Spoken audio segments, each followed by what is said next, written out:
Welcome to the next episode of Two Beers, One Movie. So, let's just get straight into it. Today we're going to be talking about Edgar Wright's Last Night in Soho. It's starring Thomasin McKenzie as Eloise, Anya Taylor-Joy as Sandy, Matt Smith as Jack, and it's also starring the late great Diana Rigg. So, this has a really cool vibe to it, really. Obviously it's based in, well, most of it is based in the 60s. So Eloise is a wannabe kind of fashion designer. She's still reeling from the death of her mother, even though it happened years ago.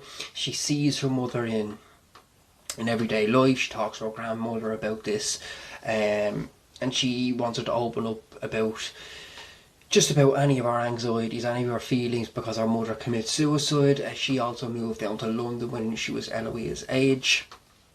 So Eloise moves to London. She soon realises that everything isn't what she always hoped. She goes into the dorm. The girls are very passive-aggressive bullies. She's not really having a great time, even though there is a guy who's really taking a liking to her, and he's trying to get to know her. She's kind of blocking him off for most of the film, and then she does eventually open up. She then moves out and moves into a flat that is ran by Diana Rigg. She goes to sleep at night, just doing this really quickly to get straight into it. She goes to sleep at night, as you do, like normal people, but she wakes up in the 1960s, not like normal people. She wakes up in the 1960s, sort of like Mr. Ben. I don't know if any of you have ever seen Mr. Ben when he goes into the shop, he puts on the clothes and he turns into, I don't know, a fireman or an astronaut. Weird stuff like that. Anyway, going well off tail there. So, she wakes up in the 1960s, the glitz, the glamour, has some amazing music, the score is fantastic, like it has so much neons, and I'm a big fan of all the neon stuff, the lights, and she's just taken it back into this world and she loves it. When she looks in the mirror, she sees another young girl called Sandy, that's played by Anya. She's a wannabe singer. In the 1960s, she goes to a club. She wants to talk to the manager. Obviously, she wants a gig there. The manager turns out to be Jack, played by Matt Smith. They hit it off straight away. She kind of falls in love. He defends her honour. Eloise is she's really like awash with all this. She's in love with Sandy, everything she does, her singing, her moving, the way she carries herself, how confident she is, her fashion sense, and obviously from the real world then she starts to draw her and kind of take her as an inspiration for her fashion. But also what else she brings out from the dream, or from this dreamscape reality, or non-reality, wherever she is, that some people know she has a hickey, and this is from Jack kissing Sandy in the dream, or in the dream world. As things played out, she wants to go back into this dream world all the time. She wants to be a part of this grand 1960s wonderland almost. But then it kind of goes tits up, really. So as things play out, it turns out Jack isn't a nice guy after all. He's really a bit of a bastard, not a nice guy. He's kind of pimping Sandy out and kind of blackmailing her, or he's like putting the fear into her that if she leaves, she'll never become a star. And kind of Eloise really feels, why isn't she fighting back? She needs to leave.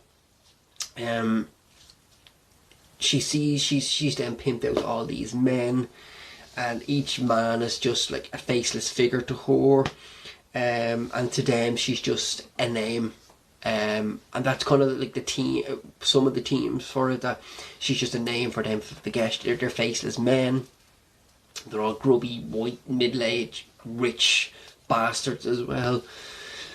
A big huge twist then, so spoiler alert, probably around the middle or last part of the second act,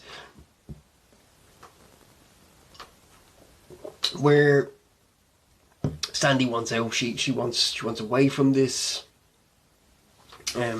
Eloise is beginning to see visions in real life that begin to scare her.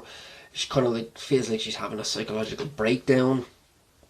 And then she brings her friend John back to the flat where they're obviously going to get it on. But then she sees visions in the mirror of Jack killing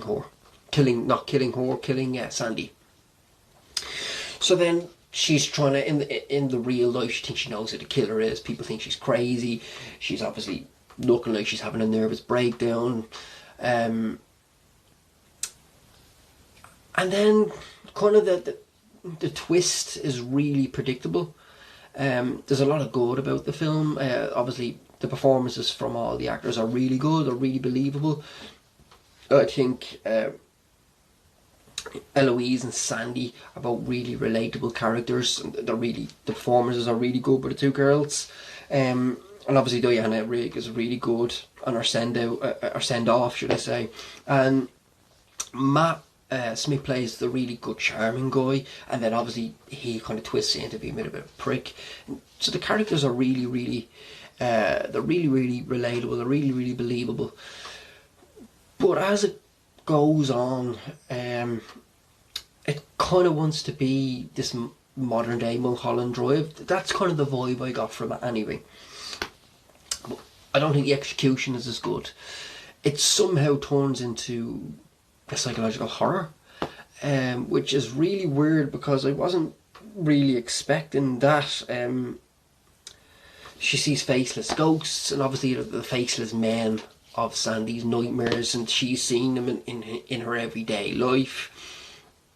I do think that kind of tails it off a bit for me, where it really didn't show it as being a horror. And I know sometimes psychological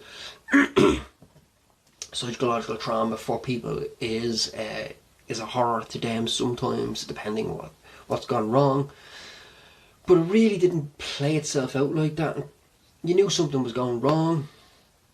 Maybe you thought she was going crazy within the visions that she's seen in real life, and it was good. It wasn't great. I enjoyed for the most part. I thought the cinematography was amazing. As I said, the neons, the set designs, the production designs, the costume designs, the performances, the music. I just thought the script coming near the end of it really kind of went in a different direction that I just wasn't expecting. So what I think I give this would be 3.5 beers out of 5, which is basically 3.5 stars out of 5. So it's a good score. It's a good movie. It's not great. The end of it is a bit of a letdown, but up until that point, it really does engage you. So yeah, thank you very much for tuning in. Please tune in again. Tell your friends, tell your mother, your father, your cat, your dog, your postman. I don't care. Just tell everybody to like and subscribe. And if you're watching, have a beer with me. Who cares? Cheers.